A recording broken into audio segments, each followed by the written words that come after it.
What a weekend. Blizzard-like conditions on Friday, 41 degrees on Saturday, 46 degrees yesterday, and here we are, Monday, here we are already. What is it outside right now? Almost 40 degrees outside right now. Mother Nature needs some Midol, a nice warm rag on her forehead, and a box of chocolates. I swear to God. Who all's here right now? Let's see. I know Mr. Lee's here, Mr. York. There is Ian right there, Mr. Dog. Right there is Tony Lee. And probably Katie lurking in the shadows somewhere back here. Good morning. Good morning. Mr. York, good to see you, sir. Hope you're doing good this morning. There's Jan. Good morning, dear. Hope you're doing well this morning. Like I said, it is Monday, March 6th. It is National Oreo Cookie Day. Oreo Cookie Day. Go figure. Buddy Biggs, good morning, my friend. Good morning. Hope you're doing well this morning.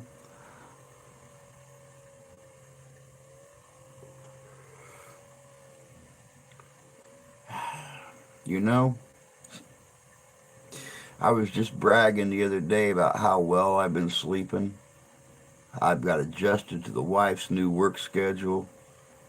She's leaving for work at 5:30 in the evening, getting home about 2:30. I finally got to that point where I could stay up until 11 or 11:30 and actually sleep till 5:30 or 6 o'clock in the morning. It's amazing. Amazing. It felt great.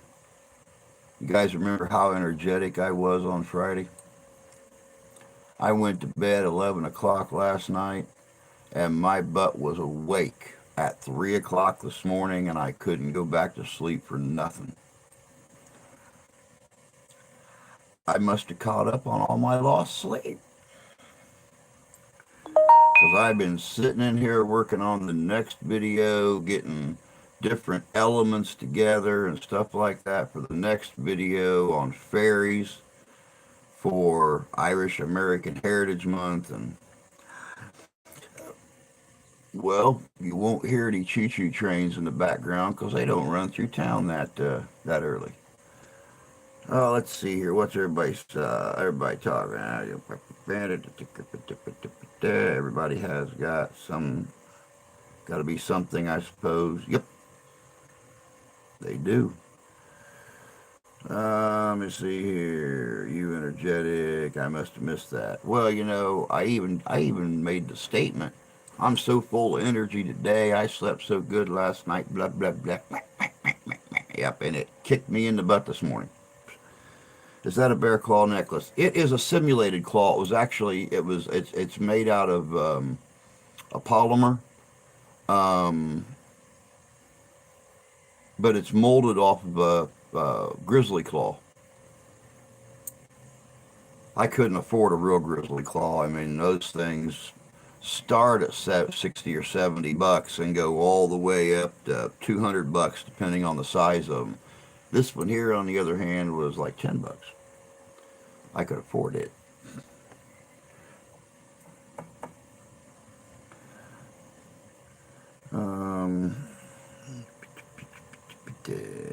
Katie's lurking here somewhere, plotting something nefarious, I expect. Go fight a grizzly, they're free if you win. Yeah. The key word there is if.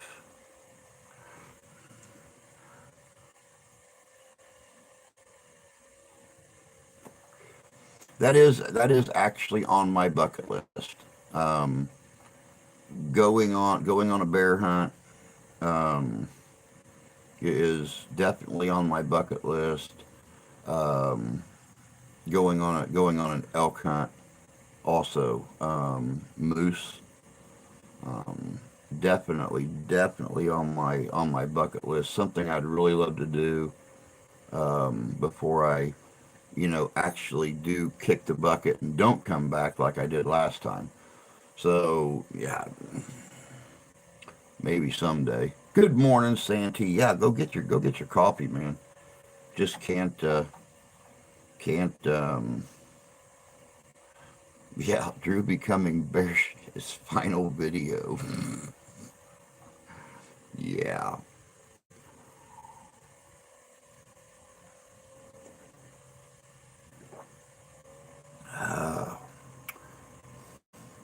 I just heard Native American story on how the Grizzlies came about this morning. Good, that saves me from doing that video then, because I found a really good source of Native American stories, and one of them they done was uh, how the grizzly came here and how the buffalo came here. So, not dumb enough to hunt something that can eat me.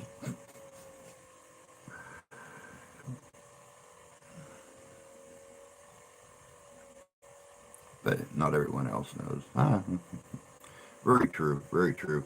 And speaking of Native Americans, tonight on the live stream, I will be announcing our first giveaway. I have got two canvas paintings that I will be doing giveaways on. They are old canvas paintings. Probably, I'm going to guess 50, 60 years old. They hung in the old house. One of them is of Native American pottery. The other one is just Native American. But that's going to be our first giveaway on the new channel. Haven't figured out the ins and the outs and how we're going to do it yet. But it's going to be fun regardless. I mean, just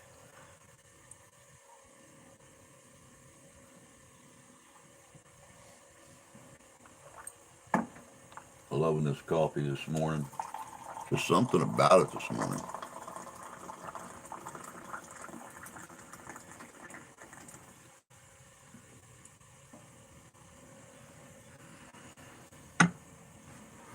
Oh, let me see here. Let me see here. Let me see here. Granted, squirrels could, but it would take a whole passel. Very true. I draw the line at being licked. I rather like being. Never mind. We're not getting into that. Got to be adventurous. No, I do not.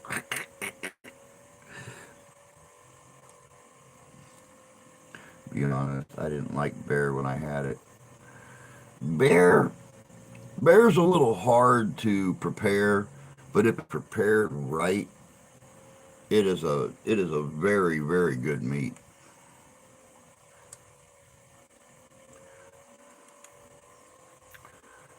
That is not to say that I won't try and kill a bear if I'm put in that position.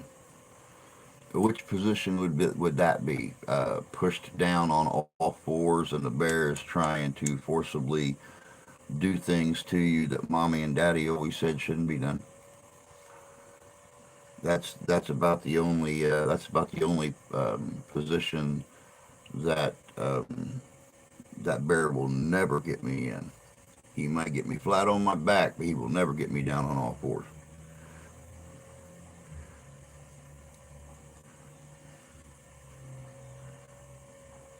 And the way I figure it, if I'm going bear hunting, I'm going to have one thing in my bag on my hip that bear cannot resist, and that is a smelly old fish. That way, if he comes after me, I'm just going to whiz that fish at him and take off running.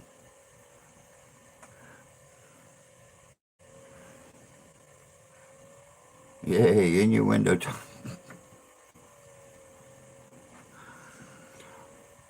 Yeah, here's a mental picture for you. Tony York getting molested by a grizzly bear, or at least attempted to. We all know how forceful them and suggestive those grizzly bears may be.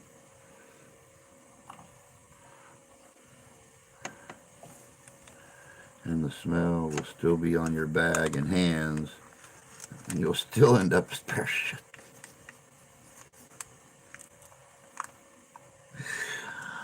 Oh goodness, it's Monday. Yeah.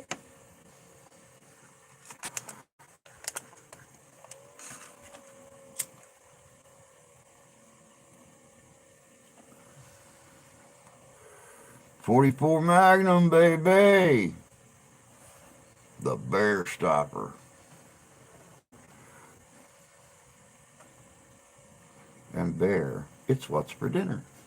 Bear, the other white meat.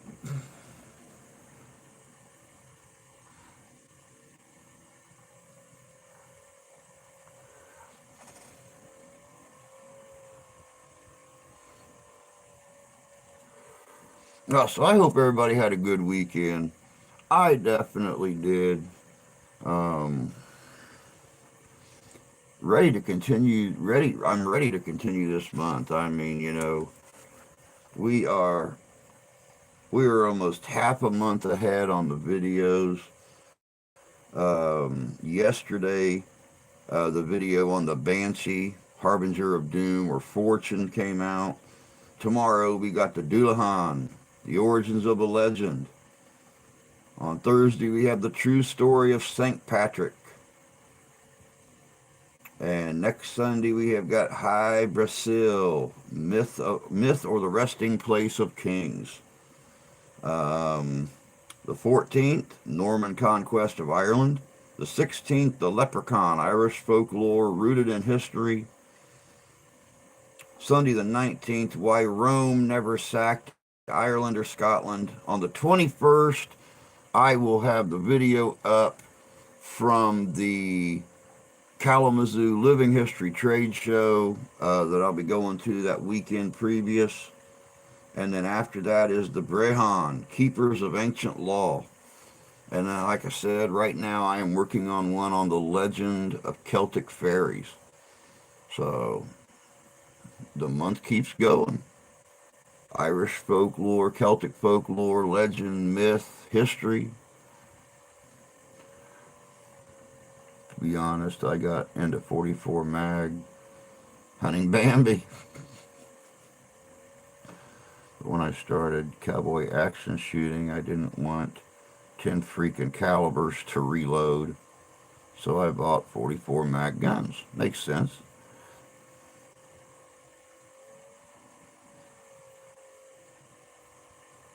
That wasn't Bambi. I was just indulging my eccentricity.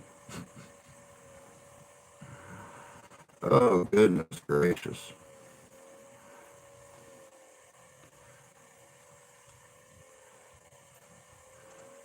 Oh, let me see. Let me see. Let me see. This was still, but I still reload for 10 plus calibers. That's because you've got a nice little collection, and there's nothing wrong with that. Mr. Fish. Mr. Fish. Actually, I was just saying a few minutes ago, it's been a heller weekend here. I mean, we had snowstorm on Friday, and I mean we got probably 7.5 inches, something like that. Um, Saturday, it was mid 40s or low 40s. Yesterday, it was mid 40s, and then it rained last night. Today, we're already almost to 40 right now. So most of the snow is gone. The roads are all clear, driveways, sidewalks. The only place there's still any snow at all is in the grass. That's it. So I think spring has finally sprung. I think spring has finally sprung. Don't quote me on that. I mean, it's still early in the year, but I mean, I think spring has finally sprung. Turns out to be the Cowboy round 45 Colt. Yeah, one of these days I'll get my cowboy shooters.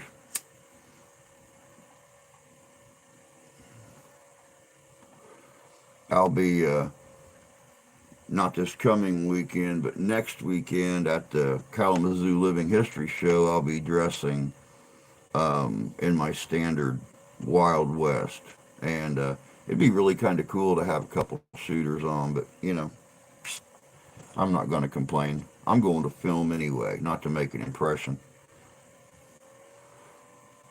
Hope you're doing okay down there in Georgia, Mr. Fish.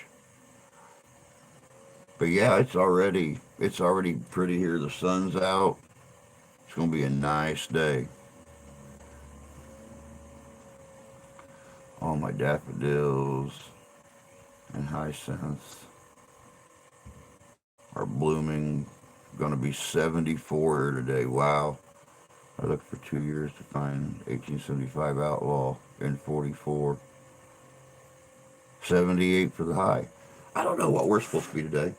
They keep changing the forecast. The other day it was we weren't supposed to get out of the 40s this week, but it's been a slow rise every day. Let's see here. What's this bloody thing say today? Oh, they changed it again. Today, 51.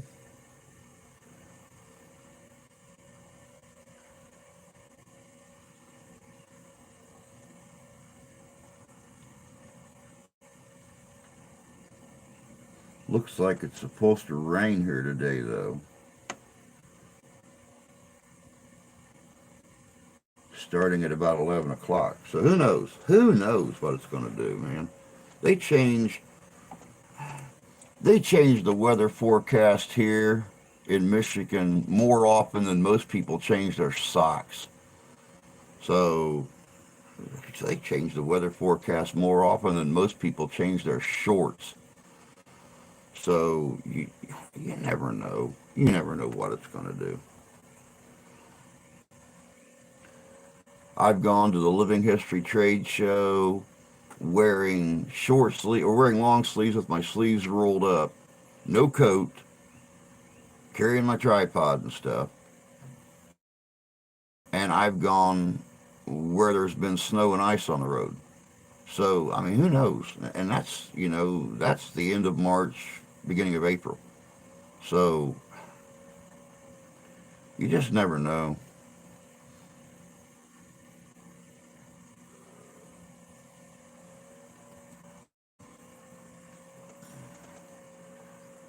Weather forecast, or El Crapo, no mistake. That's what we say about the weather here. Wait 5 minutes, it'll change. Every place I've ever lived has that saying. We had it in Indiana, they got it in Michigan, they had it in Texas, they had it in Tennessee, they had it in South Carolina.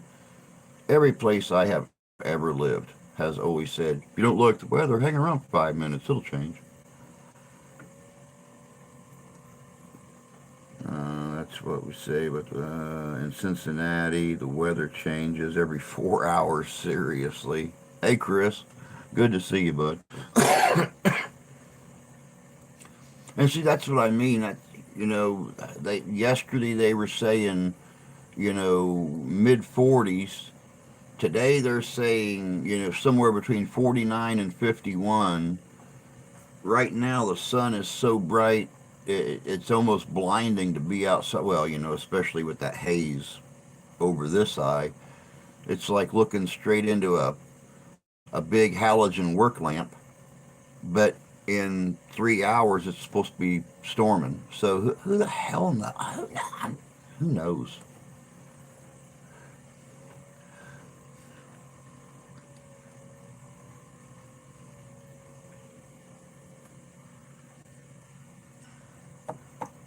And it's funny, Tony Lee, that you mentioned Britain has British weather, because I was I was always under the impression that a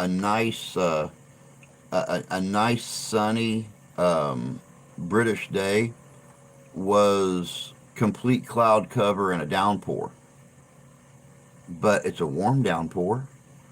So I mean, don't got to worry about catching pneumonia going out in the rain.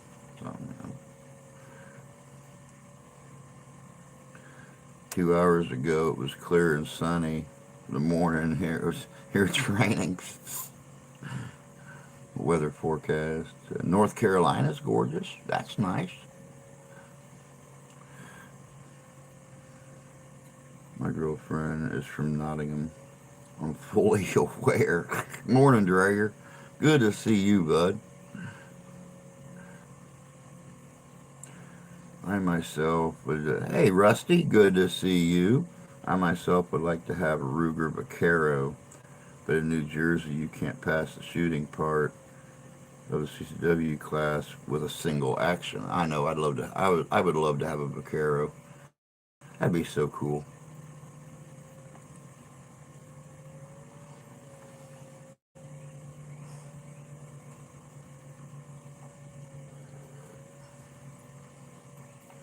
Or at least some reasonable facsimile. Something I can load blank loads in and take it out, do our cowboy reenactments and stuff like that. Um, that's why I keep tilting towards the 22s, because you can get the blank loads very, very easy and very, very cheap for a 22. But anything bigger than that, you have to basically build yourself. So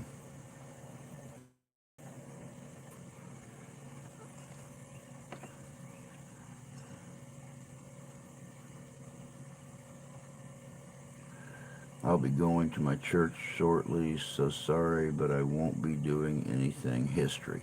Not a problem, sir. Not a problem. I would suggest Uberti over Ruger's. 22 blanks at Home Depot. Yeah, exactly. Exactly. I know a lot of guys that just go out and buy those nail drivers, those 22 nail drivers, and they'll slide into a cylinder very easily.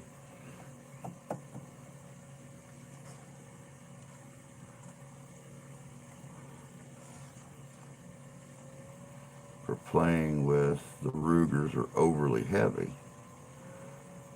What's new, everyone, besides sitting around? Just surviving, brother. Just surviving. Taking it day for day. Um, doing what I can.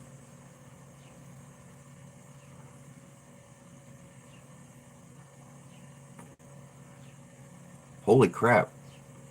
Tony Lee crossed his legs about a half hour ago. That's new.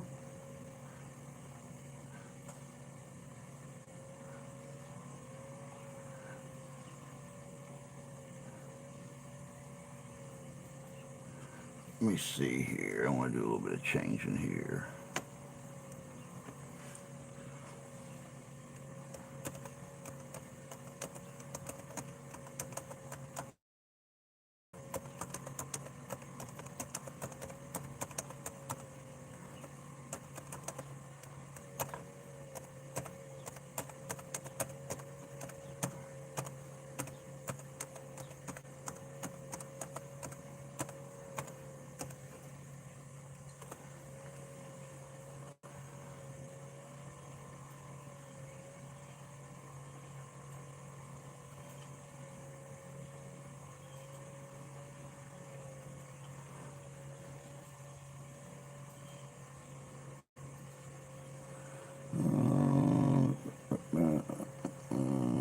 The Super Blackhawk Hunter. Talk about weighty. This just in, Katie yawned. Holy crap. Things are happening over in England, y'all. He crossed his legs. Katie yawned. Psst, wow.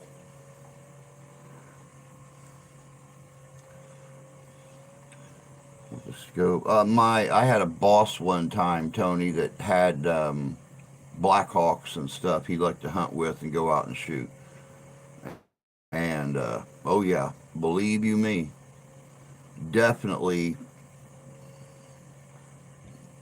definitely a gun for yeah. Gary Rosington passed. Why does that name sound familiar to me? Gary Rossington. That name sounds familiar, but I can't put my finger on it. Enlighten, Rusty. Make me feel stupid because that name sounds familiar, but I can't put a face to the name. Let me go back to my tax person as I forgot to give him the number sheet. Oh no. The Hunter is heavier barrel, full length top rib. Oh, okay. Oh, Leonard Skinnard. Okay. Wow. That's terrible. Wow.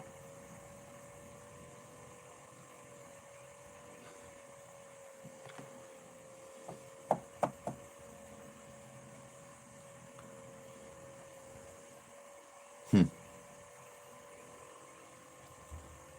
It's a sad thing. We'll sit in here a lot. We'll joke and tease about getting older. But, you know,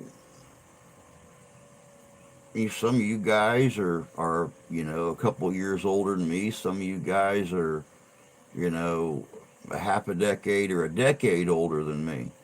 And I remember growing up and listening to a lot of these bands and the members and stuff like that. And it's weird, I guess, as we get older to see these people whose music we grew up with and stuff like that slowly passing away, thinking that we're never going to see that band again. And I have to think back to when Freddie Mercury passed away and how everybody thought that that was the end of Queen. But yet Queen has had guest lead singers come in for 30 years. And they just here a few years ago got Adam Lambert, who had no problem hitting some of Freddie's notes. Now I don't know who they have because Adam's back off doing his own thing, I think, a majority of the time. But they start doing world tours again with Adam, and he did not. He sure didn't shame Freddie in any way, shape, or form when he sang his songs. That's for sure. Between before the plumber comes to replace the valve for the new dishwasher, the old one's still where it was, and the new one's sitting in the middle of the kitchen. The one true fact is that life kills us all. Yes, it does. Yes, it does.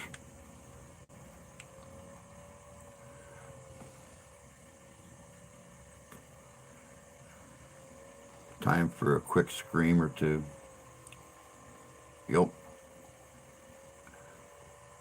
I don't even mess with the dishwasher anymore. We got that brand new dishwasher sitting out in the shed. And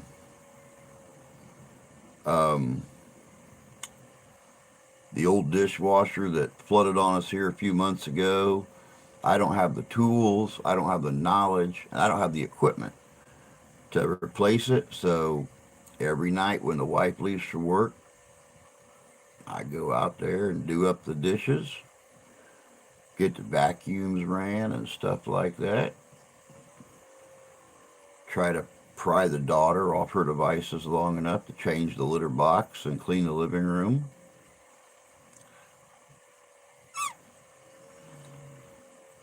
And if she don't, then I do it, and then she gets in trouble the next day for not doing her chores.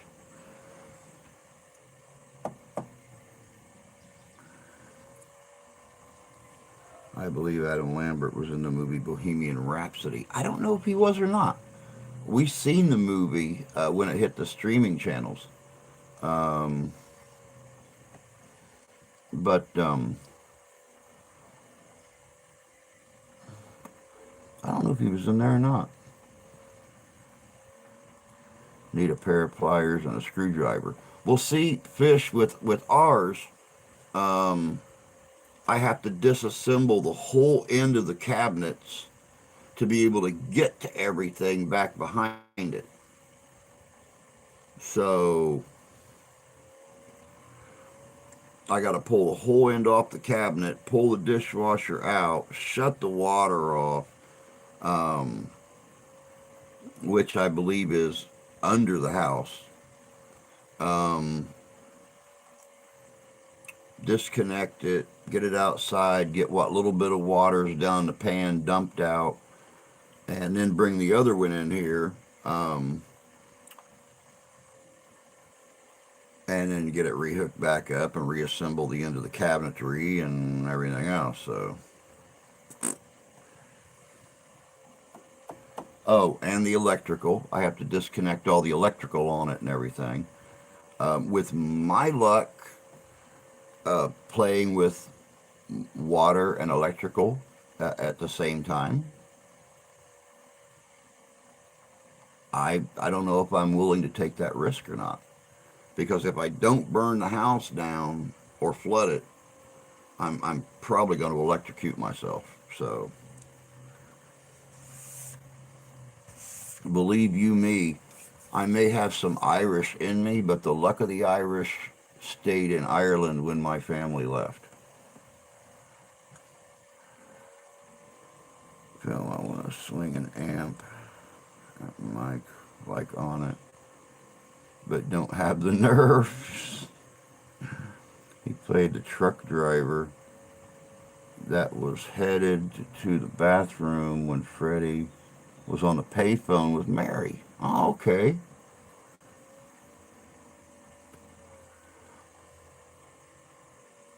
All right, Rusty. You go and do what you need to do, my friend. Have yourself a good day. And like I said, we'll be back on tonight. No big thing. So you have a good day, bud. We'll talk to you later.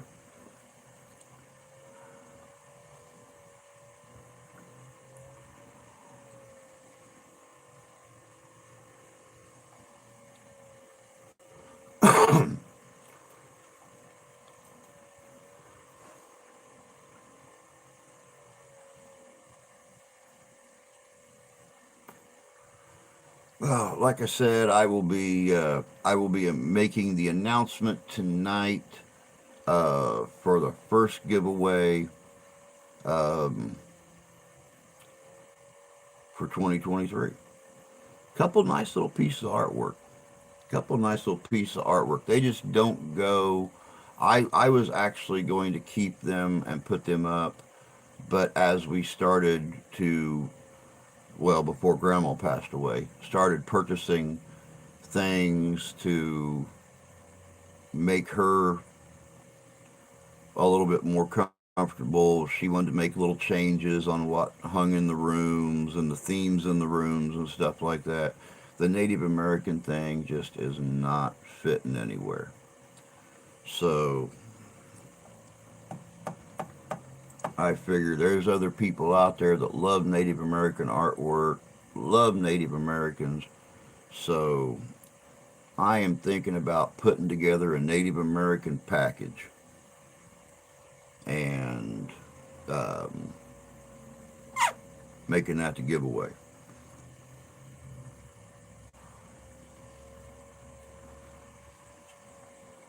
Let's see here.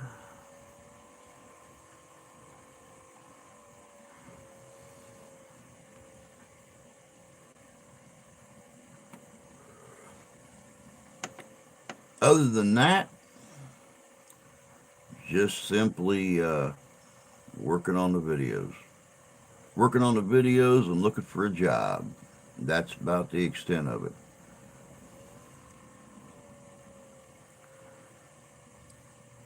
Of course, as long as I have my evenings free, as long as I have my weekends free, um,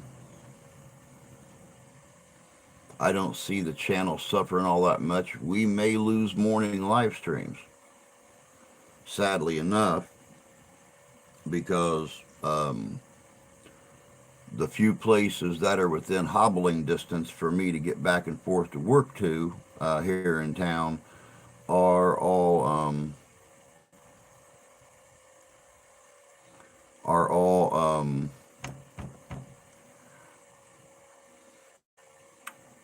early morning to early afternoon places.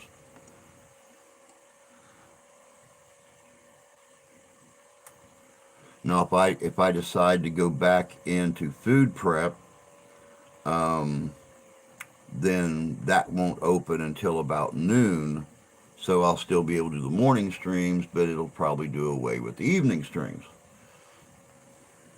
We'll just have to wait and see what's hiring and who wants me. Not very many people want a 55-year-old man who's not held a job in 7 years due to taking care of a elderly family member. So we'll just have to wait and see what happens with that. When's the last time y'all bought a magazine? About 3 years ago. About 3 years ago, I bought a magazine called Cowboys and Indians.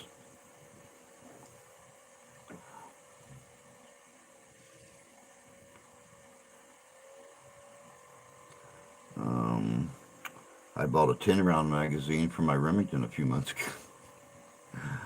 I used to get Mojo magazine every month. Do you have that over there? No, I've never seen it if we do. I know, asking about a newspaper. It's been longer than that. We have a newspaper delivered here every week, but it's not got. It's mostly driving jobs, uh, things like that. So yeah, not very helpful in the occupation seeking realm. Cross purpose then, wrong magazine. Lori's looking for help. I'm actually considering going there to cook. Well,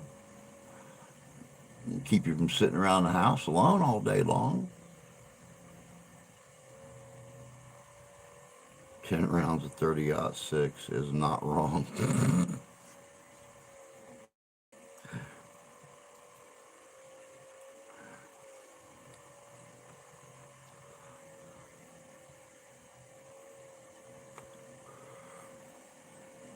10 rounds of anything at easy access is not wrong.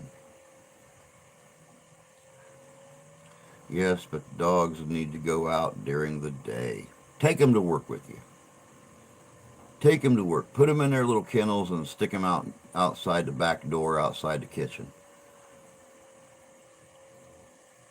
Put up some chicken wire. Put their kennels in there. Step over it. Let them out. Let them do their business. Put them back in. Go back to work. Make sure and wash your hands first, though. That way, there's no little doggy doos on anybody's all-American burger or something like that. The copy of Mojo is a bit pointless, though. That is true. That is true. 10 rounds laying on a magazine on a Mojo magazine probably wouldn't serve much. I mean, you could throw them at somebody, I guess, if they ever broke in your home. Good morning, Sonny. Good to see you. No. Good to see you. Hope you're doing well this morning.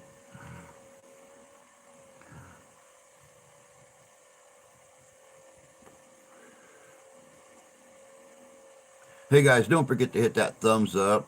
I was watching a few videos this morning. I watched a couple of vidIQ videos this morning. They were talking about how the algorithm works and how to get your videos shared out more. And believe it or not, the thumbs up are very, very important.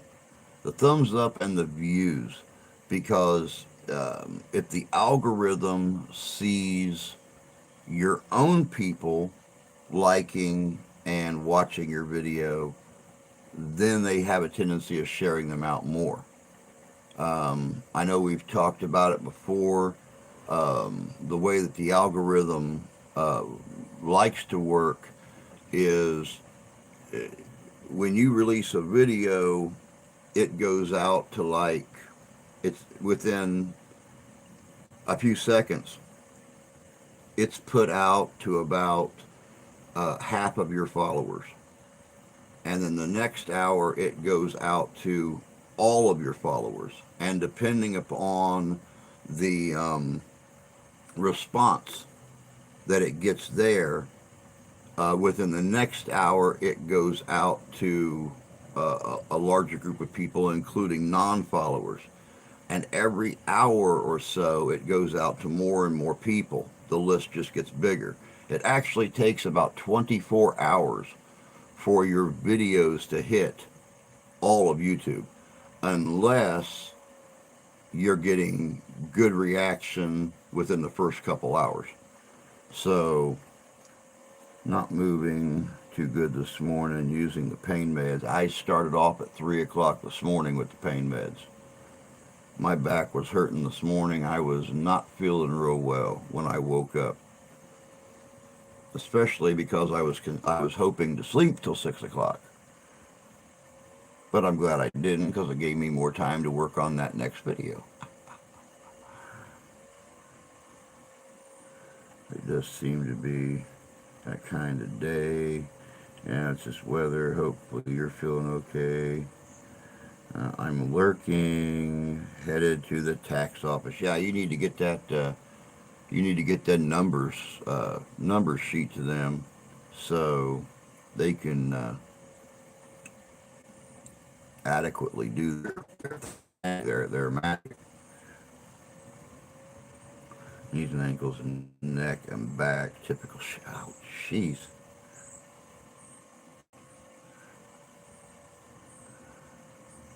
The legs feel like cement.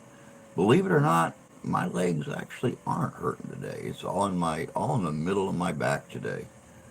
Um, but yeah, I got up this morning, popped 1,000 milligram of acetaminophen, and came in here and fired up the coffee pot.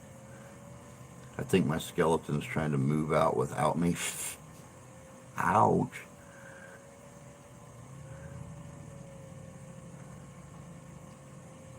Yep, most definitely, Jan. Most definitely. And I know you're a worker when it comes to that. Um,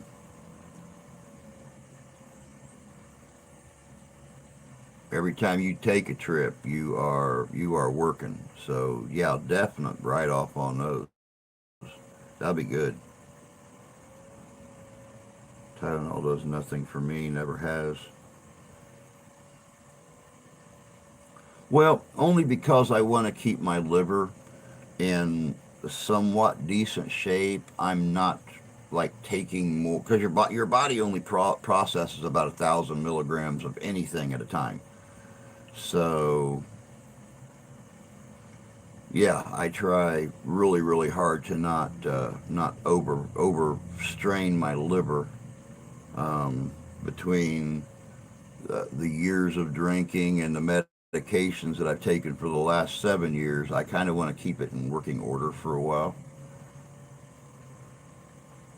246 million YouTube users in the U.S., 2.5 billion worldwide. Yep, a lot.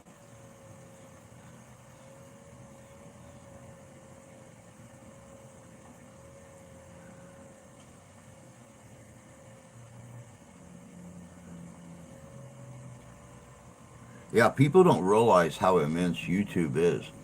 But I mean, you figure 2.5 billion users worldwide compared to the what 5.75 billion people in the world. Um, you're talking less than half the population of the planet.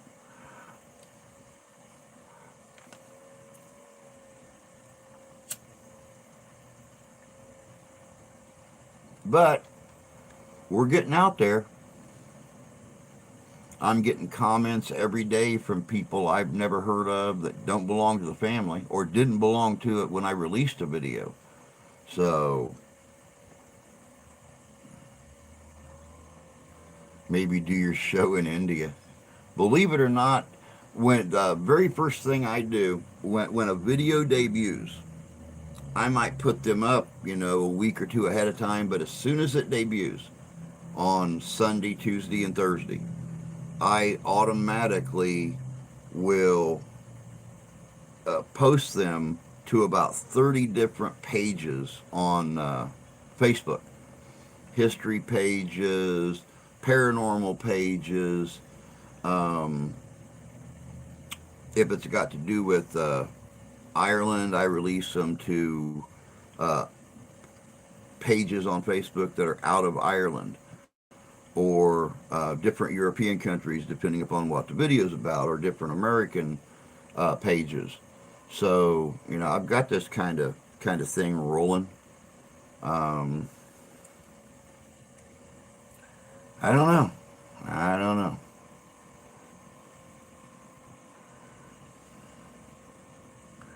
That's like 1/3 of the world on YouTube. Yeah, maybe show India. I'm gonna do it. Call it windier in India.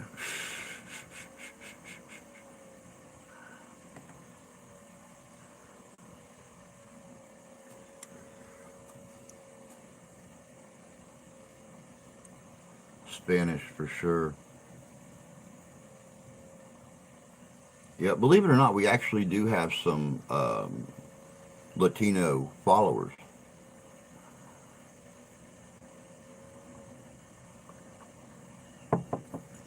But they normally don't comment because everybody knows that I'm not multilingual. I speak English, and I don't even do that very well. So, Spanish or something like that, psht,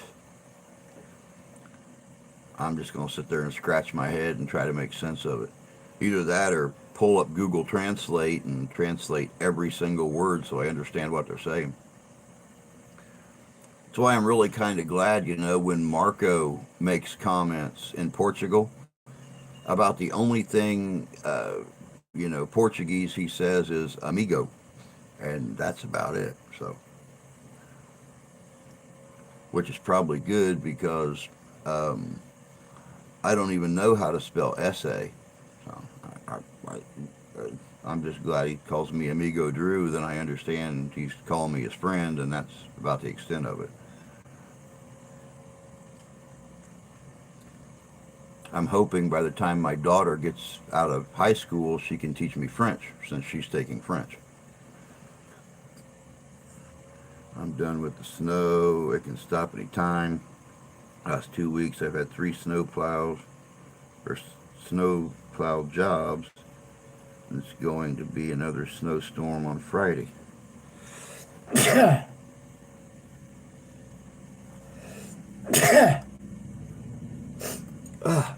Excuse me. Um, our Friday was our last snow down here. It's pretty much. We were talking about it before you came in, Sonny. The only place there's snow left is in people's yards, driveways, sidewalks, roads. They're all clear.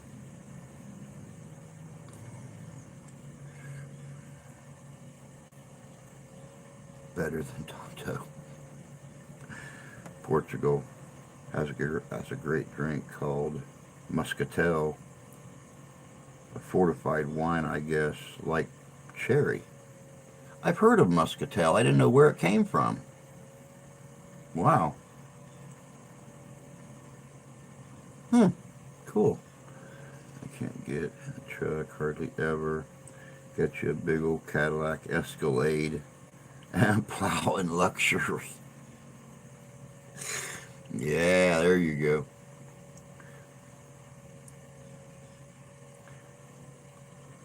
Yeah, let's put it this way. It warmed up so much yesterday. Um, when the wife went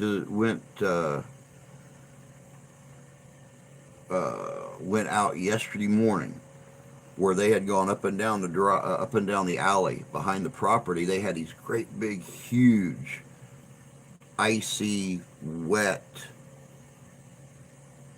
clumps of snow at the end of the driveway, and um,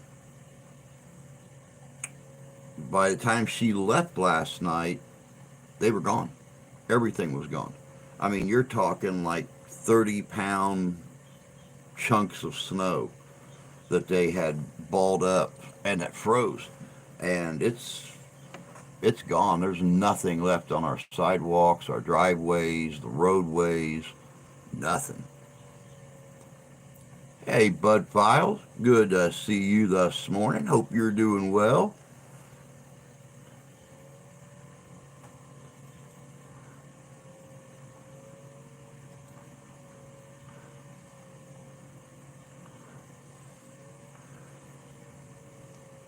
Get some night train. It was 47 degrees Fahrenheit. Here, I still have snowbanks half as tall as my diesel truck. Wow. Mr. York, it figures. I lived in Lagos, Portugal for a while. It was very cheap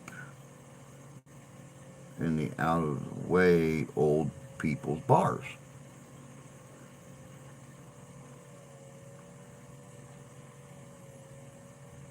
Instant. A GNR riff pops.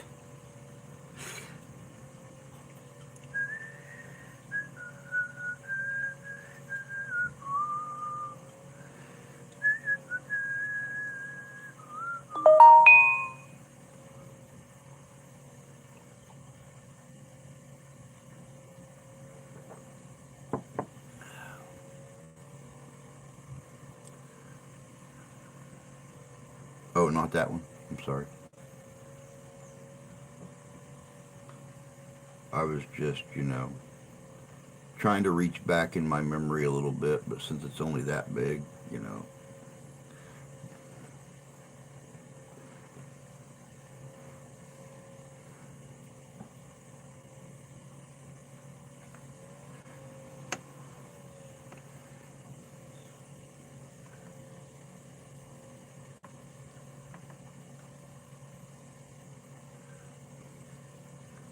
Hoping Jan isn't close to the train derailment in Ohio where the chemical spill was.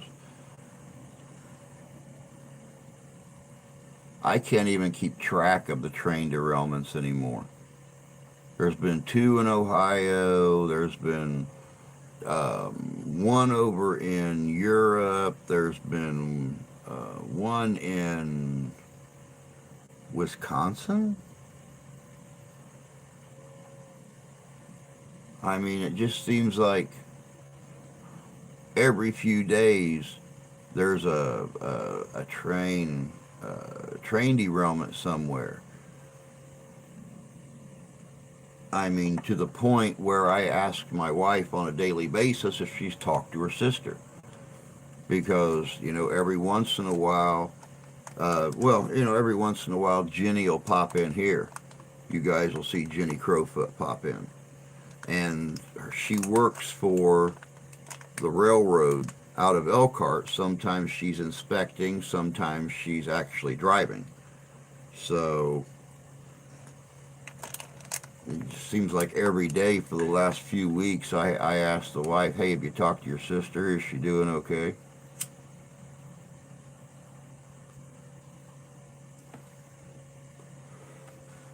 Now, Here's a little weird news for you. Here's a little weird news. Do you know that instead of scrapping those train cars and stuff in Ohio, they're bringing a lot of them to Michigan and putting them out in an open field where they can sit there and wait to be scrapped, cut apart, and everything.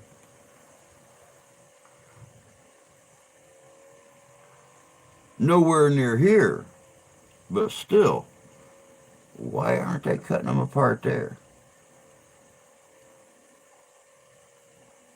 Yep, near Flint. You got it, bud. 88% of all wines we tested have at least one pesticide. Makes sense. Makes sense with the stuff they're spraying on the crops these days, even on the orchards or the vineyards. Um,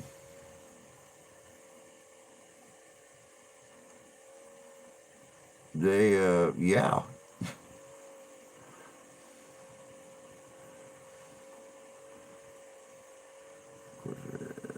the shit they want to push this month. Well, they're saying chemicals are worse than thought. Oh my God, it's a bloody mess. Nope. Dana Nessel stopped it. They had to find a different place. Okay. I never heard that. The last thing I seen was Saturday on the news. And they showed like four of the tanker cars sitting out in a field. So, yep, I hadn't heard they stopped it. Over 1,000 train derailments every year. Of those, 400 are caused by track defects. 550 to 600 are caused by human error.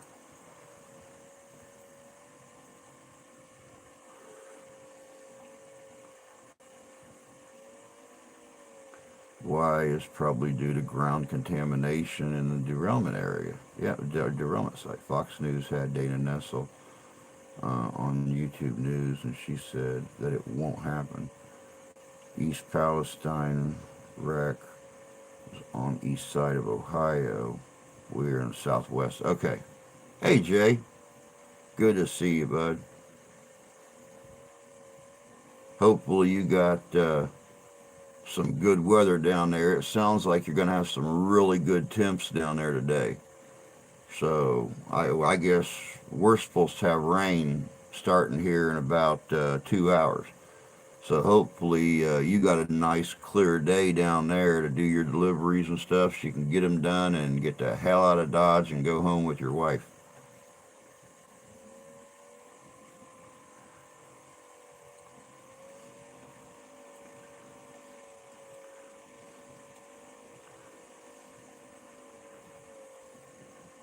Yeah, very lucky.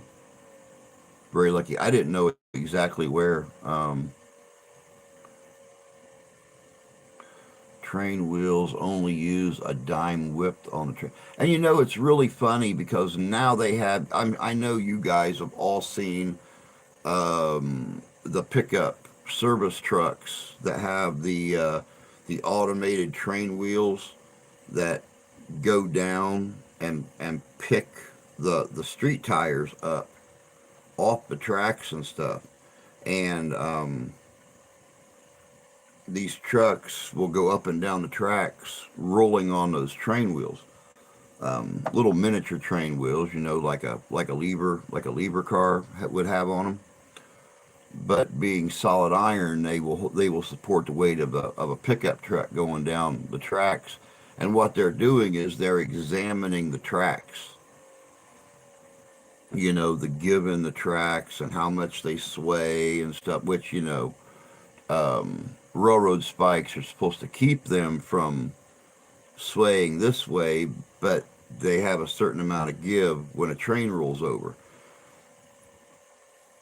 It was much easier back when the railroads actually had people walking along the tracks, and they have these little these little two-wheel contraptions on a pole, and you're just walking along the track, pushing this thing along the rails. Checking for cracks, divots, flaws, whatever. The thing I don't like about how they do it now is there is a huge difference between a 5,000 pound truck and an 80,000 pound train. A huge difference. So when you're driving that truck down the tracks, that little bit of give that it has is nothing. If you've ever watched a train go by, those tracks give that little, when a truck goes over, is nothing. So I don't think they can adequately examine. Not to mention, I've seen those guys just right out here. You guys have heard how close the train is here. I've seen those guys in those pickup trucks be sitting there talking on their phone while they're rolling down the track, not paying no attention to what's going on underneath them.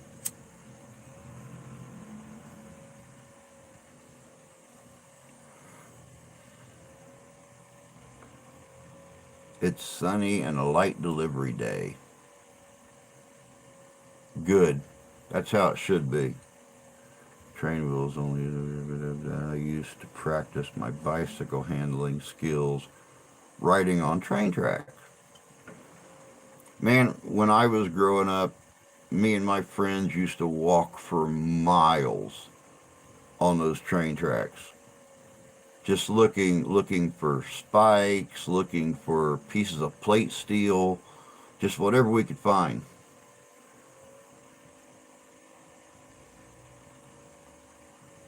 Good morning, Kyle. Good to see you, bud. Hope you're doing well this morning.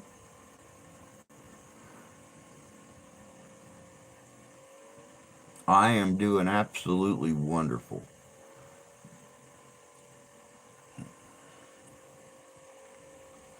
The track detection is via sensor, not human.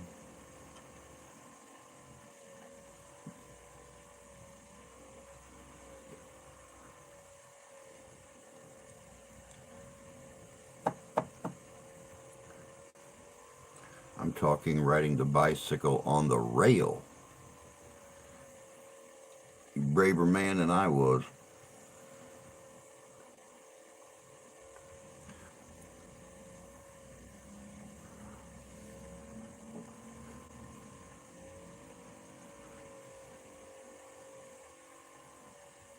Good, Kyle. Good.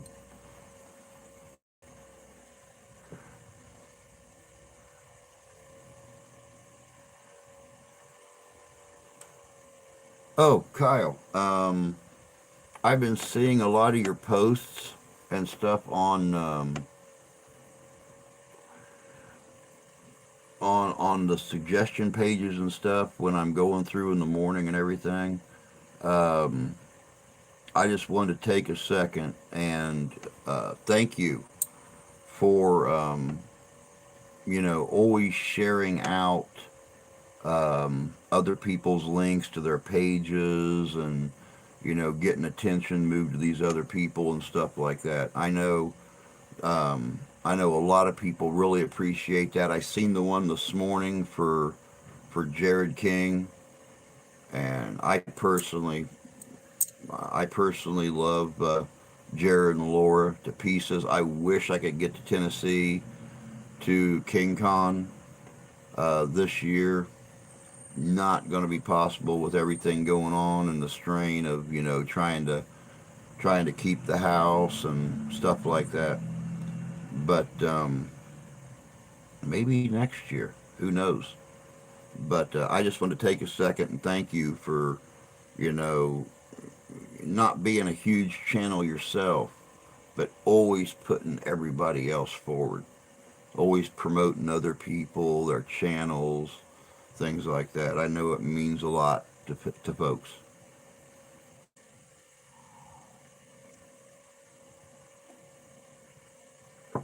Be able to handle a bike. if riding in an organized event. True, that you don't want your $1,200 Cannondale damaged. $1,200. I don't think I've ever had a bicycle my mom and dad paid over $100 for.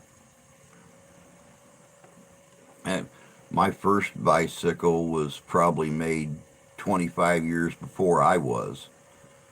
And the last bicycle I rode was a 1955. God, I don't even remember what it was. It was like a dark hunter green, had the real thick, almost like a streamlined chopper bar on the front of it. Looked like a streamlined fuel tank on a motorcycle. Had two little tiny oval headlights on the front that you had to put batteries in, and then it had a switch up on the handlebar to flip the lights on and off. No tail lights or anything, but yeah, had a white leather seat. Messed up bike. Thank God I lived in the country. It's probably why when my dad went out and bought that Suzuki 125 to teach me and my sister how to ride on, I parked the bike and never touched it again. Got in trouble on more than one occasion though at 13, 14 years old, taking off on that bike and driving it into town to visit friends or my grandma or something like that. Dad would get home from work, that motorcycle would be gone, and I would get a butt chewing that lasted me for a week. You need a driver's license to drive that thing, damn it. There's not even a license plate on it. What the hell are you doing driving that thing 9 miles into town and going down a highway at that? Pressing my luck, I guess. I never got pulled over.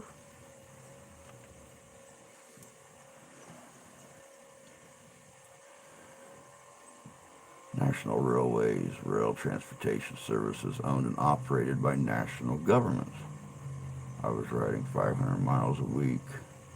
Huffy ain't gonna do it.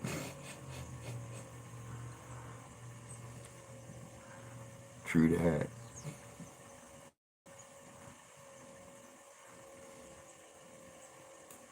But now I'm old and lazy. Now I want one of those kind of bikes that you can pedal, but then when your legs or your knees or whatever start to get tired, you can flip the little switch and the electric motor takes over, and you just hold your feet steady and let the motor take you down the road.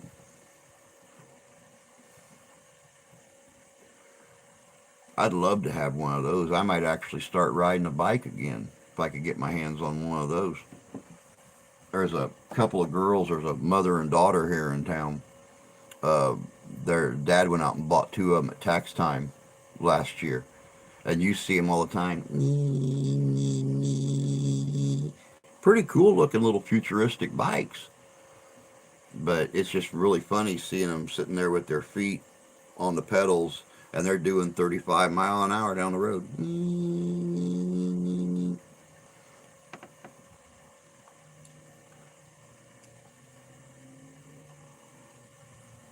Same here, but I want a gold wing.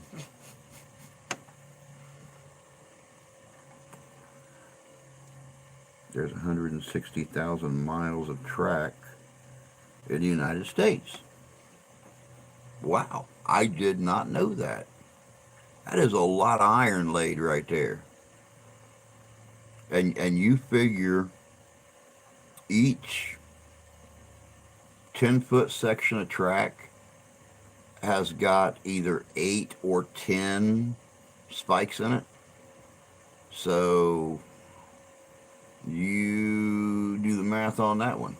160,000 miles of track. How many 10-foot sections are in a mile? And if there's 10 spikes per rail per 10-foot section, how many spikes is that?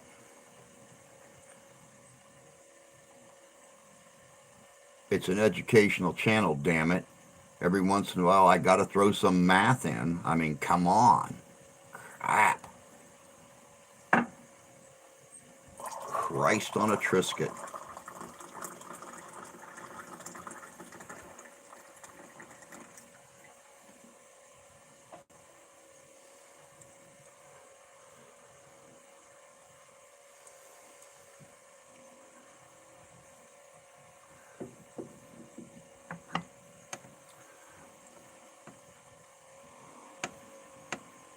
520.8 times 6,000 times 10.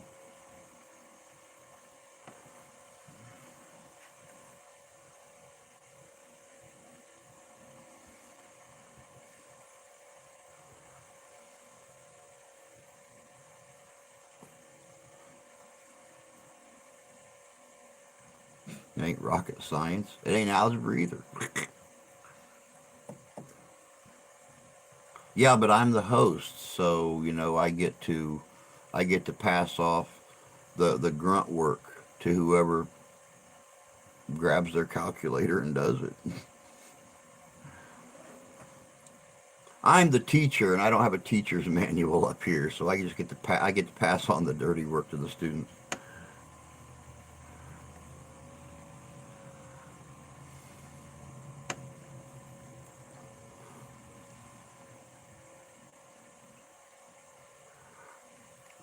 See, that's the smart way to do it, Tony. Quite a lot. Well, you figure a mile is like 5,000 feet. Um, so there's going to be 500 um, 10 foot sections of track, um, and 10 spikes per 10-foot section. So you figure out of 520, there's 5,200 um, spikes. And so you got 5,200 times 160,000. So a lot, quite a lot, a bunch, a shit ton. And there you go. 1, 2, 3, 1, 2, 3, 844,000 or 844,800,000. That's a load of spikes, guys. And it's really funny because then you could take it and figure when you walk 5 miles of track, how many spikes are just laying off to the side.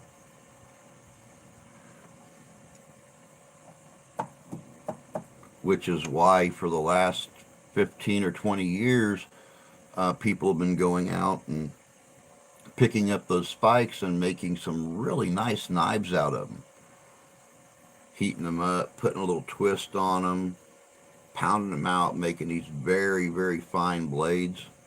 I've been looking for one of those for years. I can never find one.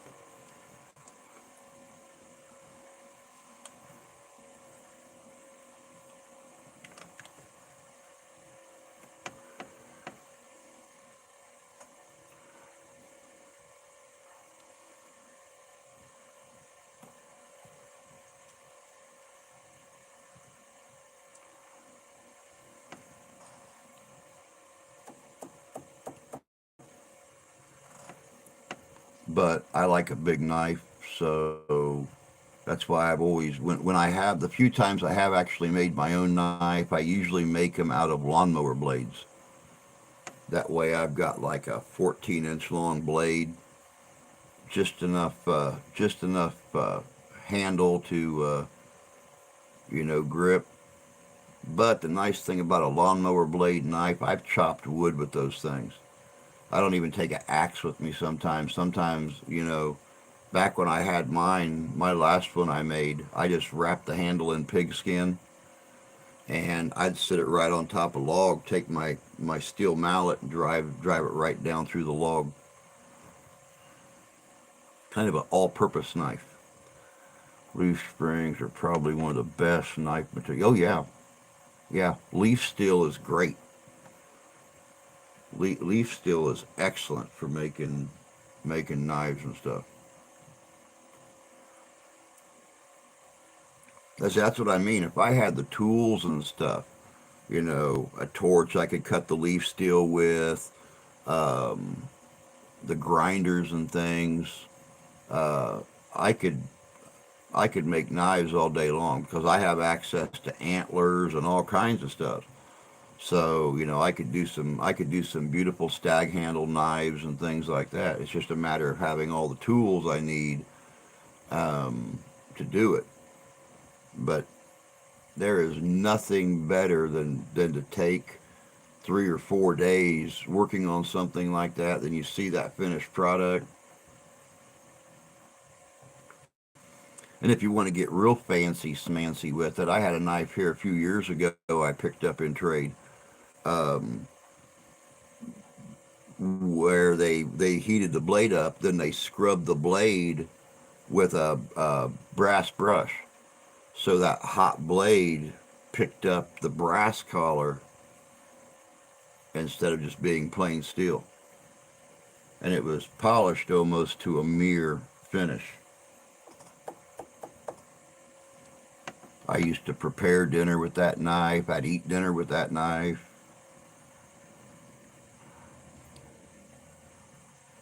A forge, anvil, a hammer, and a file. That's how I made them. I'm all about a good knife. I'm all about a good knife.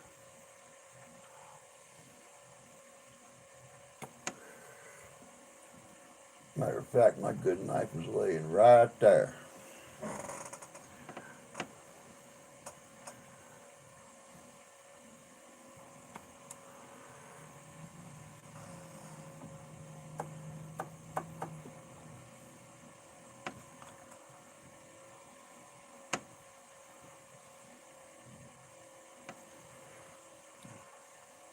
Let me see if I can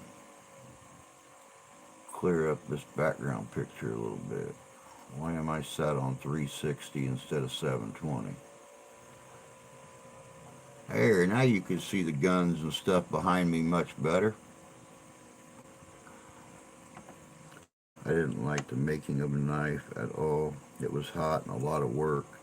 See, it didn't bother me all that much.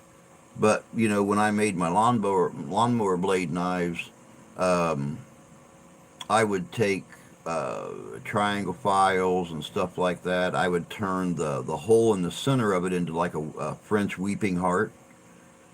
Um, and then the hardest thing was taking the hacksaw or going through hacksaw blades like crazy on that hardened steel and cutting the tang into it and getting it all ground down with the grinders and then wrapping the handle.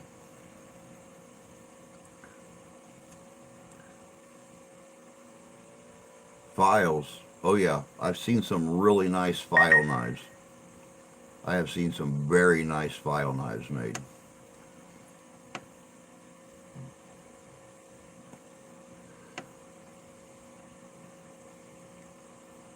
Yeah, I didn't mind going out and sweating, um, cutting on those blades and stuff to make knives.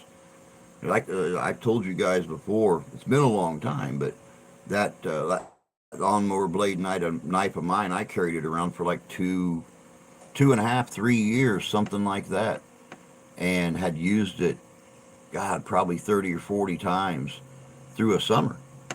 So almost 100 uses out of it, and still sold that knife for like $45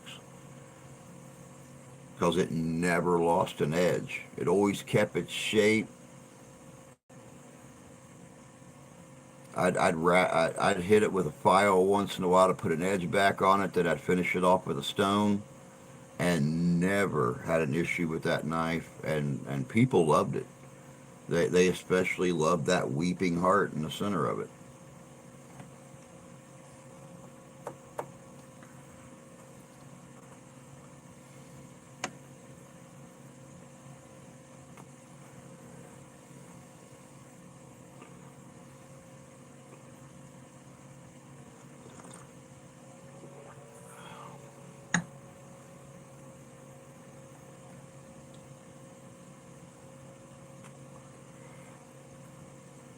I'm just really anxious to see who all's up at the Kalamazoo Living History Show here in a couple weeks. Um, there's usually some really nice knife vendors and stuff up there.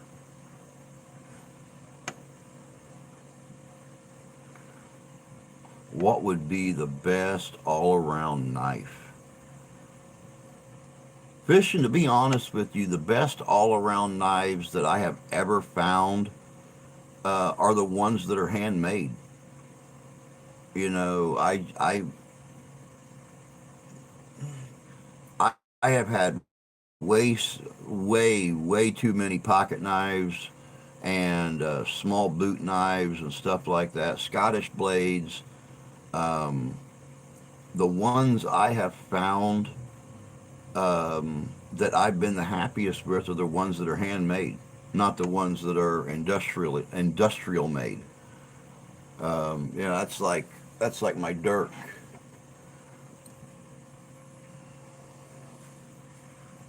You know, it's just a standard Scottish dirk, and but I mean it's got the serrated back on it here. It's edged from here down on top and all from here down on the bottom. But it's stainless steel.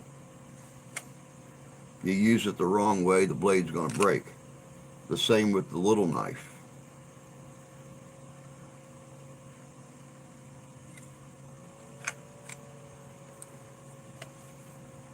So yeah, I would agree. I would agree that to me, knives are like guns. You have one that's made in a factory with 1,000 other ones just like it, or you have the one that's handmade and it's unique in every way, shape, and form. I would prefer to have the one that's handmade.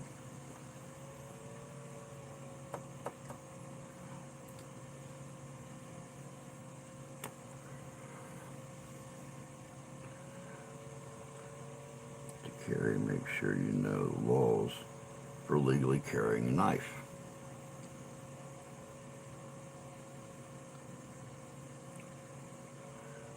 Hey, Templar. Good to see you. Hope you're doing well this morning, bud.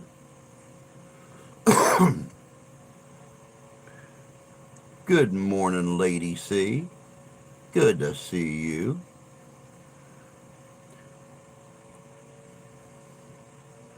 Yeah, you know, you always want to check the laws and stuff where you live at.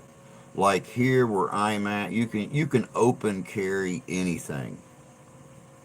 You can open carry anything. They may stop you, ask you what you're doing, but they're not going to do anything to you. Um, but yeah, you could walk down the road here with a samurai sword on your back, and as long as you don't pull it out and brandish it, they're not going to do anything to you. Hell, half of them won't even say anything to you. I've walked through town with 36 or 44 caliber pistols on my side. Um, Never had an issue.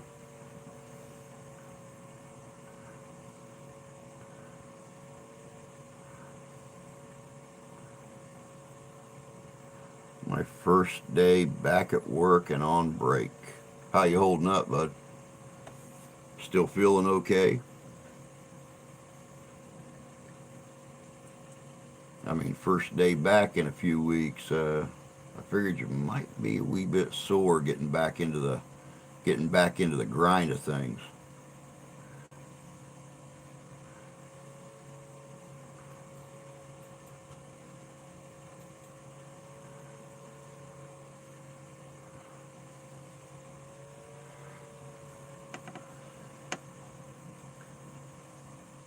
My goodness gracious, it's almost 9:30 already.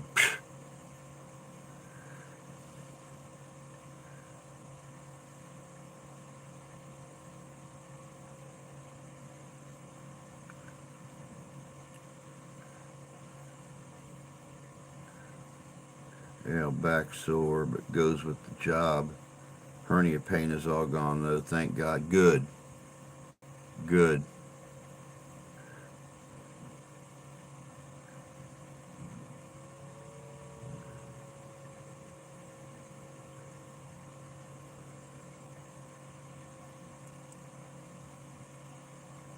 Yeah, see, that's going to be my big thing going back to work is, being able to handle the back pain of bending and lifting again. My knees, that's a big fear walking on concrete because regardless, even my diabetic shoes with the diabetic insoles, um, I walk on the ground, I'm fine. I start walking on sidewalk, concrete, things like that, and I'm feeling it from my ankle all the way up to my knee. So, and the really cool thing about it is, regardless of what I do, I could go to work in a diner and make enough to keep the wife happy. So I'm good. We were sitting there talking the other day, and I told her, she goes, I don't expect you to make the kind of money that I make, but even a couple $100 a week is going to pay the mortgage on the house, and that's all we're concerned about is getting that mortgage covered. So that's why I've been pushing to get the channel monetized, so I could stay here and keep dealing with you guys on a regular basis, but still take care of the house.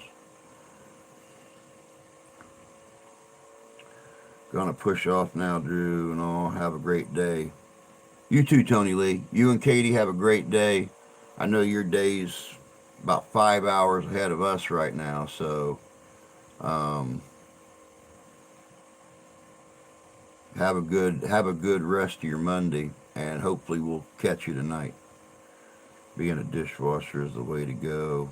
All the food you want. Yeah, but I don't think I want it after I've drained the dishwater. I don't think it. I don't think.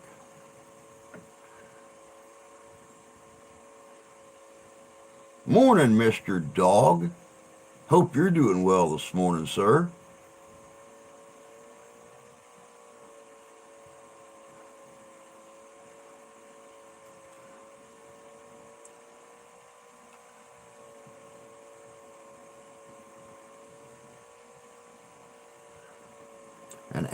And I'm not scraping the leftovers off of anybody else's plate and eating them. Besides that, a lot of places don't allow you to do that.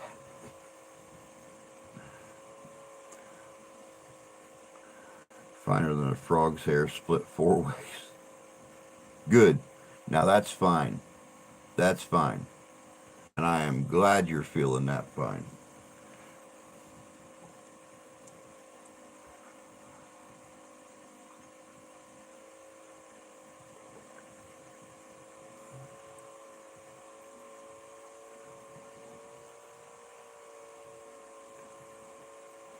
Believe it or not, Fish, it's really kind of funny that you mentioned that.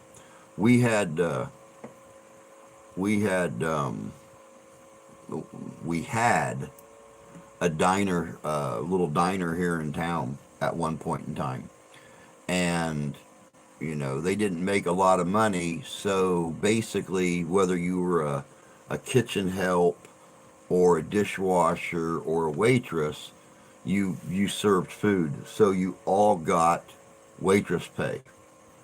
Now, anybody that's ever worked in the food industry before, especially little diners and stuff like that, waitress pays usually 3.50 an hour, regardless of what minimum wage is, because they consider your tips. Sonny, I wanted to say something to you about that too. I'm glad you put that up. I checked, and I can show you right here. I checked on the Living History Trade Show, and I don't know what that link is, but This thing is going to be a pain now. It's asking me to log back in. But the Kalamazoo Living History Trade Show is actually the middle of this month, and I will show you right here. Um,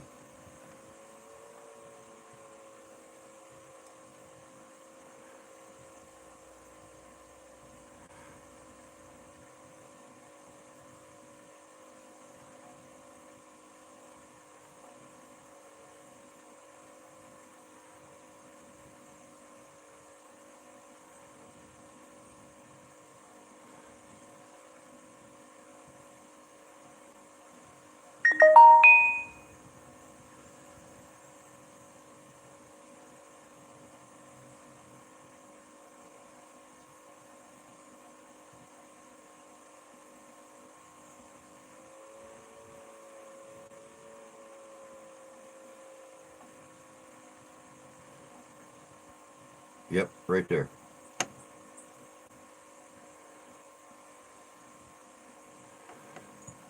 I'll try to get this close enough you guys can see it.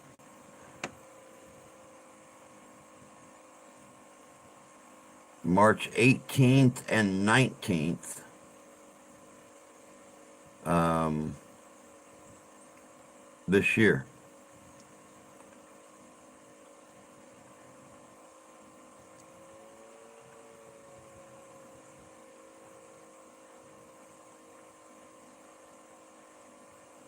So I don't know what that link is or what trade show they're talking about. Now there was a thing, I'll erase that later. There was actually a thing on their page about a Living History Trade Show scam. Um, yeah, March 18th and 19th at the fairgrounds in Kalamazoo, Michigan. I'll be going in on the 18th to promote the fall festival with my friend. Hey, Ian, good to see you, bud. Hope you're doing well this morning, bud. Um, but we'll be putting on the Civil War encampment at the fall festival this year. So we're going to go up there. We're going to hand out flyers to different Civil War groups, different reenacting groups, and try to bring in a larger, more interactive Civil War encampment for the people to view and enjoy. Uh,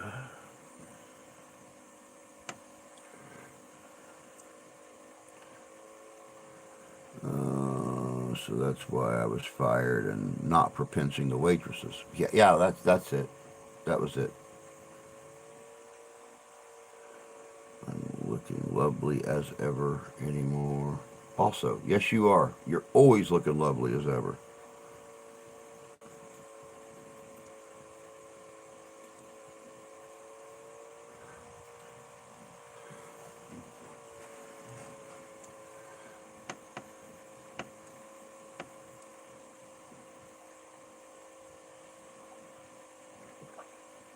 And of course, not only will I be promoting the fall festival, but I'll also be filming it. Um, this year marks our fourth year as a YouTube channel. The Living History Trade Show was the very first video I ever posted on the original channel. So this will be our 4-year anniversary. Um,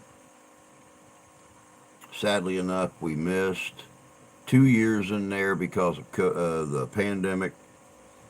But I got,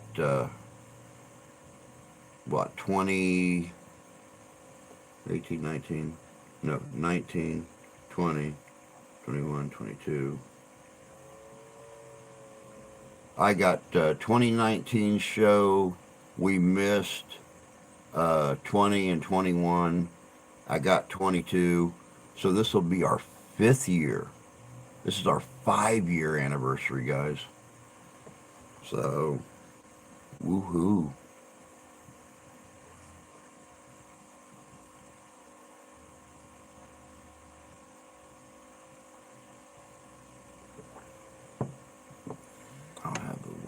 I find the new one.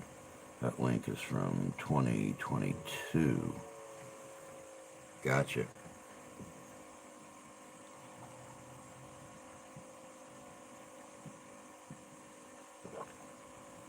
Ah,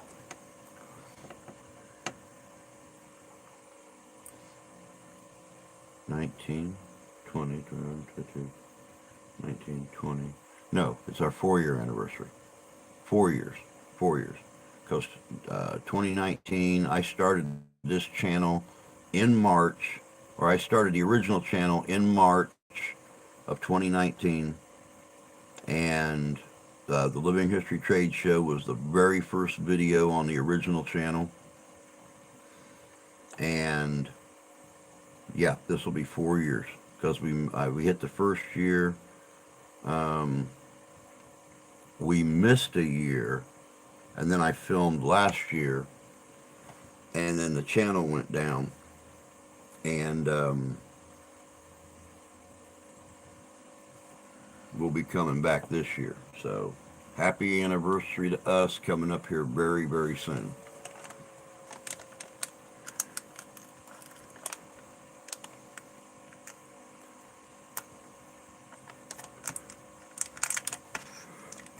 Ugh.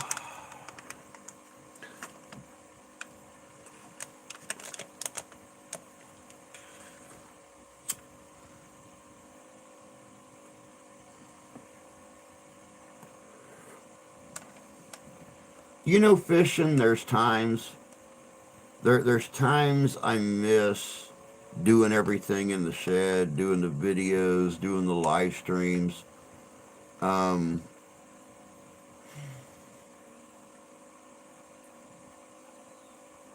but during the winter time, during the fall and the spring, it's really nice and comfortable out there. But I had to hook up multiple fans. I had to leave the door open, so I got all the traffic sounds. When I was interviewed for the newspaper, she conducted the interview out in the shed. And, I would love to, I would absolutely love to redo that interview in the studio, where I've got the green screen wall, I've got an actual place. Um, there was no room in there for a wood stove, man. The whole family had packed boxes and stuff in there. And I mean, all you guys ever saw was like from here up. You didn't see all the garbage and stuff that people had packed in there that I couldn't get rid of. But now that the sheds have sustained so much damage over the last, couple years, just about everything in there, with the exception of my reenacting stuff that's up off the ground, is ruined. So when they do the what they call the spring clean this year, where the garbage people actually will get out of the truck and pick things up and throw it in the back. About I wished I could tear the sheds down and have them disposed of too. But what I will probably do is dispose of the roofing, which is fiberglass, and then just pile the tin and the steel tubing, or the tin and the steel tubing up at the roadside. We have people that come around and pick up recyclable stuff all the time. So that might be a job for this summer. Who knows? And we can't burn boxes of stuff here. You're talking about stuffed animals. You're talking about clothes. You're talking about, you can't burn nothing here. You can burn sticks, and that's about it. And then you have to have a fire pit to do that. But to answer your question, fishing, yeah, there's a um,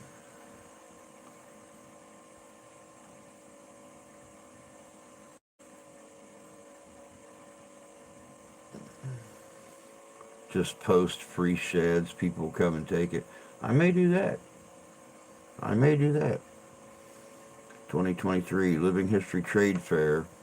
New date, same time, same place, same cost. April 1st. Yeah, see, um, yeah, there you go. No, the one we're talking about, dog, is the one in Kalamazoo, Michigan. That's the 18th and 19th of March. Um, 9 a.m. till, I think, 9 a.m. till 6 p.m. on Saturday, and 9 a.m. till 4 or 5 on Sunday. It costs $9 to get in. Um, Anybody under the age of 12 is free.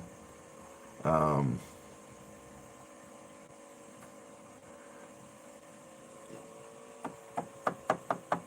I don't get to go to any of the shows out of my area because no one else is going, so I have no way. But Kalamazoo's the only one that I'm really concerned about because, like I said, that was the very first thing I ever filmed for the original channel. So I will do my best to never miss one of those.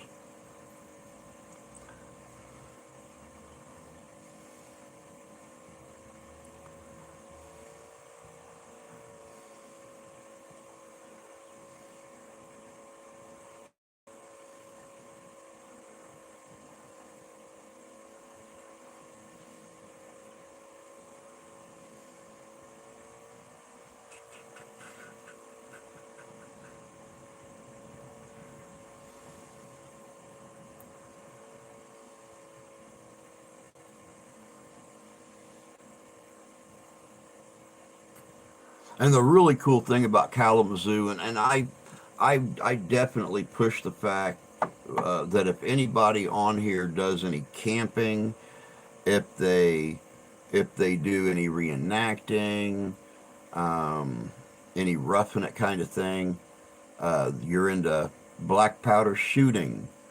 Um, Kalamazoo is definitely a place to go. Uh, there are people there not only selling brand new stuff, but there's people there selling used gear, used tents, used furniture, used guns, used knives, um, and they're cutting deals. They're cutting deals like crazy. There's cast iron people there. There's pewter people there. There's all kinds of stuff. Is that it right there? Let me click that link.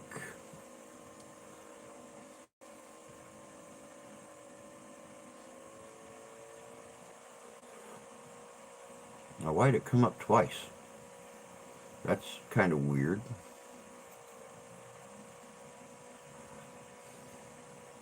Yep, there we go. March 18th at 9 a.m., March 19th to 4 p.m. Kalamazoo County Expo Center. Yep, that's the one, hon. You got it.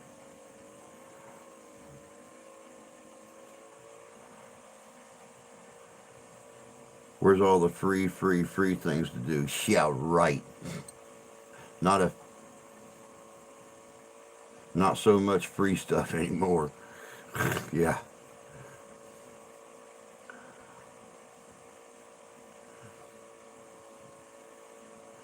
Yep, that's the one. But yeah, it's a nice place. I mean, I've never really worried about pewterware. I mean, oh yeah, there's my pewter cup, my pewter goblet. Other than just a couple pewter cups, I eat out of the old tin cake pans. I've never had the fancy smancy camp set up. 32 years of reenacting. I've never been able to get the fancy smancy pewter crap to eat off of. I even cheat a lot of times if I can't find the three-pronged forks. I just take a regular fork. I don't care. I'll take a regular fork, grab a pair of pliers, snip the two inside tangs off of it, and just have a two fork, a bite end.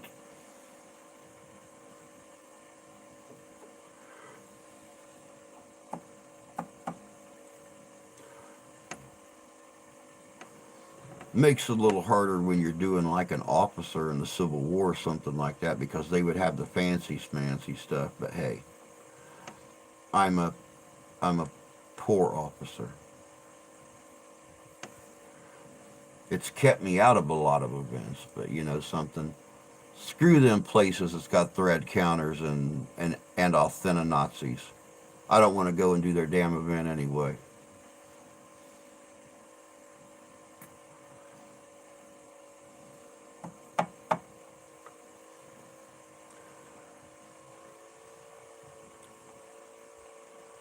I made a few forks too in the day. It was worse than the knives. And you know, a lot of people, and I've seen them doing this, they will take a thicker gauge wire and they'll double it over, make a loop at the top. They'll twist it, you know, down about that far. And then at the end of the twist, they'll spread it and tong it down and just make a bident. Instead of a trident with three prongs, you got a bident with two. But it works just as good. Works just as good.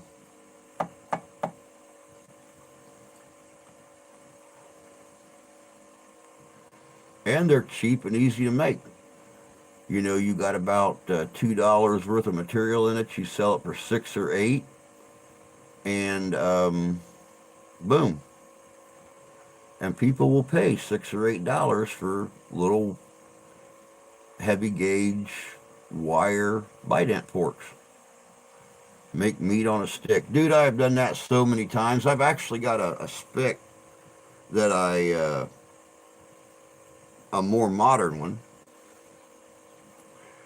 that's got it's got the two tongs on it that have a tighteners on them, and you could put a chunk of meat on there, push it onto one, then you push the other one on the main rod, tighten it down, and hang it on S hooks over my fire, and you could just sit there and turn it.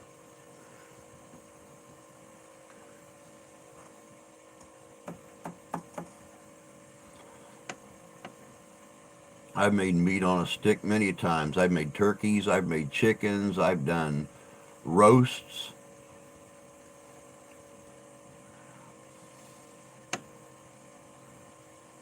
The ornate shaping and finishing of eating utensils was tough. Oh yeah. Oh yeah. I could just about imagine, you know, once you make that initial loop and put that first twist in it, clamping that loop in a vise and just sitting there and twisting all the way up that 5 or 6 inches of handle, and then getting the bend out just right and then bending down for the bite end. And then you've got to take a grinder or something and you've got to grind the ends of the tongs or the tangs into a nice fine point where you can pierce the meat, hold it while you cut it, etc., etc. Um, like I said, I've never had a fancy smancy eating set.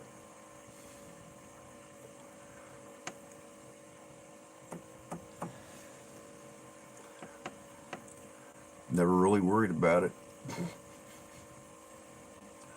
If you're going to sit and examine my eating wear, then bugger off.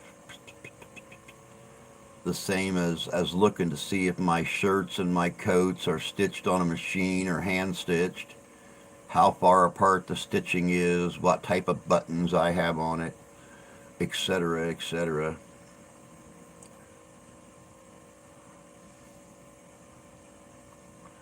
No vise, no grinders, just a forge hammer and files. Hmm. I can't imagine it, dude. I would love to try forging. Um, it's something that's always interested me, and I've thought about building a forge a few times. But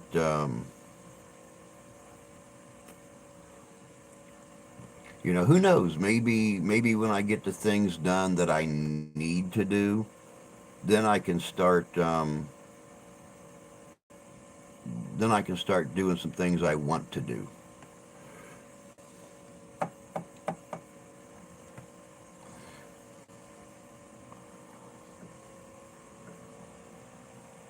Um, fucking a lot of labor. Oh, I'm sure.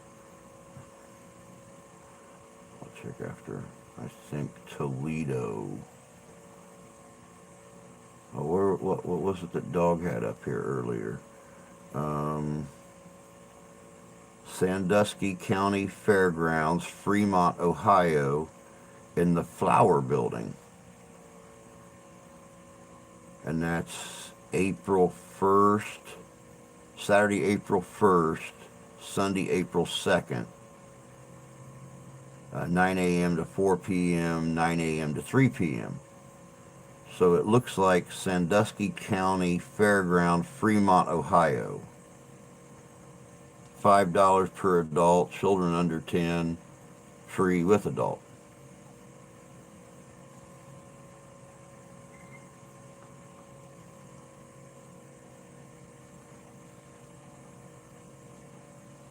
Weekend pass, $7 per adult. It's actually cheaper to buy a weekend pass, especially if you're close and can go both days.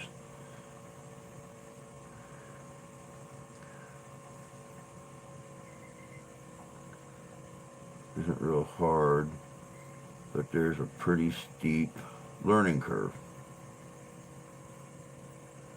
I don't know. It seems like making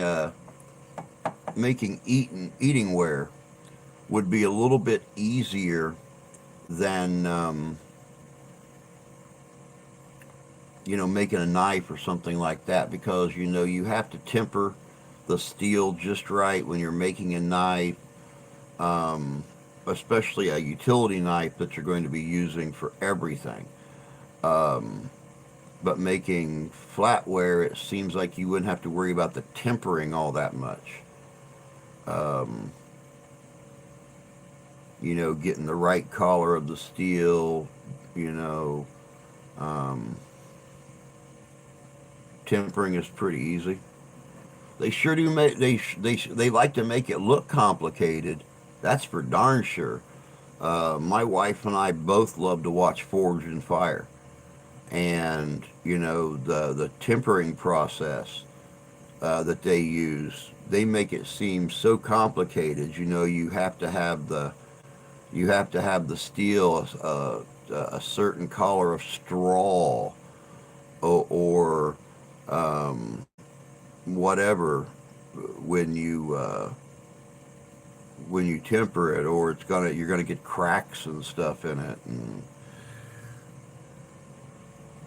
thin steel, like on a fork, is easy as hell to destroy. The other big reason why I've never undertaken learning how to forge, because I have nobody around here to teach me all the little um, intricates of being a good blacksmith. Not to mention, you fall into the same problem that I have now. We cram everything in the trunk, the back seat, and on the roof of a Crown Vic, because I've never been able to get a trailer to haul a camp. We were planning on having the Viking house done for the Niles Ren Fair in May this year. But even if we had it done, which, I mean, it would take me less than a week to do it, we have no trailer to haul it on. So, and you've got 4-foot wooden walls that have to go up. Then you've got the canvas roof that goes on it and everything. You've got bedding. You've got your blankets. You've got all your cookware. You've got all your clothes. You know, I'd sell my left leg for a small trailer. I'd give away my left leg for a small trailer.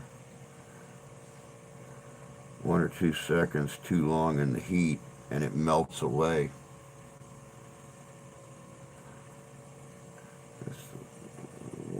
at the link I posted in the chat the first time. There you go.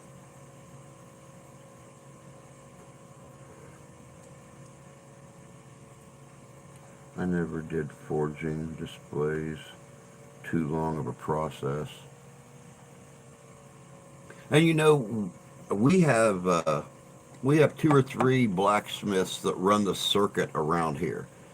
Um, that will come out on like a Thursday before an event starts on Saturday, and they'll set up on Thursday, get the forges set up, get the pumps set up, whatever the case may be, and they'll relax Thursday night, and then all day Saturday or all day Friday, Saturday, and Sunday, they're working on the forges.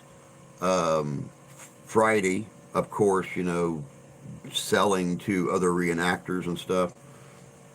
We have a Beaver Creek Forge that does Kendallville, Indiana, out on the east side of the state, and they, oh my God, if they don't do $10,000 in sales in a weekend, because they not only make uh, fire gear, iron sets, and lantern hangers and shepherd's hooks and flag poles, but they also make knives, and their knives are like $500-600 a piece. They do these fancy, very intricate Damascus knives, and some of those knives are $400, $500, $600 a piece. So, but they also do swords and axes and stuff like that. So, I never did forging, so, but I wasn't super skilled. Get a Conestoga wagon with a hitch for a car and bingo. Dude, I've thought about that. I've actually looked into finding an old wagon that I could repair all the woodwork on, but you can't pull them behind your car. You can't go very fast because of the wooden wheels, so you have to have a car hauler or something to pull it up on, and you get to the event, roll it off. You do all your cooking, all your sleeping, all your everything right out of it. And at the end of the weekend, you throw everything right back up in the wagon, get the hoist, crank it right back up on the car hauler, strap it down with your straps, and take off down the road with it. No setting up a tent, no doing anything. I learned to befriend blacksmith. I'm going to send the link. Show how. All right, Sonny. You take care, sweetie. Hopefully we'll catch you tonight. Damascus is one of the things in heat treating that gets complicated. Oh, yeah. Yeah, especially the numerous steels, exactly. That's one thing that's always fascinated me, though, is layering steel and getting it, watching these guys put 3 or 4 different kinds of steel in there and making it, you know, forge welding it and pounding it together and rolling it and folding it. And oh, yeah, definitely so. Definitely so.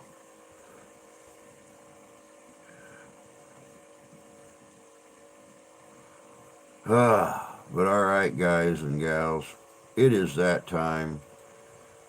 Using stuff like springs or files, learning to treat is pretty simple.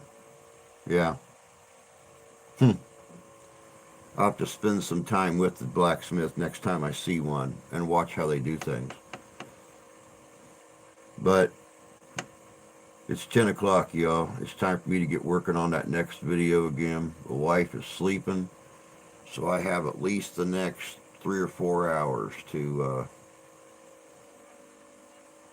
work on a video. So we will be on tonight. No ifs, ands, or buts about it. You guys have a good day. Take care of yourselves. Take care of each other. God bless you. God love you. I do. We'll catch you tonight, 7 o'clock p.m. Eastern Standard Time. Don't know what we're going to be doing, but it's going to be fun. So we'll see y'all later.